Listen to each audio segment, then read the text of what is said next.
Season চেঞ্জে সবারই কিন্তু এখন জ্বর ঠান্ডা লেগে আছে। তাই আমি আজকে একটি ঝাল করে স্যুপ তৈরি করে নিব। হ্যালো এভরিওয়ান, আসসালামু আলাইকুম। আশা করি সবাই অনেক ভালো আছেন। তো এই তো দেখতে পাচ্ছেন আমি একটি হাঁড়ি নিয়েছি এবং এটার মধ্যে আমি আদা কুচি এবং পেঁয়াজ কুচি দিয়ে দিলাম। আমি একটু বড় সাইজ করে কেটেছি যাতে এটা মুখে দিলে কামড়ে লাগে। তারপর আমি কিউব করে রাখা মাংসের কুচি দিলাম এবং দিলাম হচ্ছে একটি ডিমের কুসুম, টমেটো সস, পরিমাণ মতো লবণ। এখানে আমি একটা শুকনো মরিচ ক্রাশ করে দিয়েছি, যেহেতু আমি এখানে ঝাল করে বানাবো স্যুপটা, এই জন্য আমি একটি শুকনো মরিচ ক্রাশ করে দিয়ে দিলাম। এখানে আমি গোলমরিচটাও ব্যবহার করেছি। তো সব কিছু দেওয়া হয়ে গেলে আমি একটু নেড়েচেড়ে মিশিয়ে নিব। তারপর আমি এখানে পানি দিয়ে আরও ভালোভাবে এটা মিশাবো এবং আমি একটা হুইস্কার দিয়ে মিশিয়ে নিলাম যাতে কোনো সাইডেই জমে না থাকে।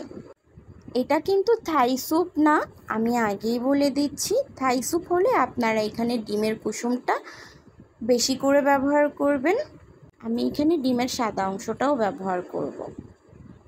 থাই স্যুপে কিন্তু ডিমের সাদা অংশটা যাবে না। তো যখন স্যুপটা ভালোভাবে ফুটে এসেছে, আমি কিছুটা কাঁচামরিচ দিয়ে দিয়েছি ফ্লেভারের জন্য এবং এই তো দেখতে পাচ্ছেন ডিমটাও আমি ভালোভাবে দিয়ে হুইস্কার দিয়ে মিশিয়ে নিলাম।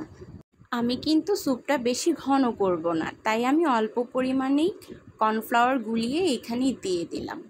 তো এইভাবে আমি বেশ কিছুক্ষণ জাল করে নিব।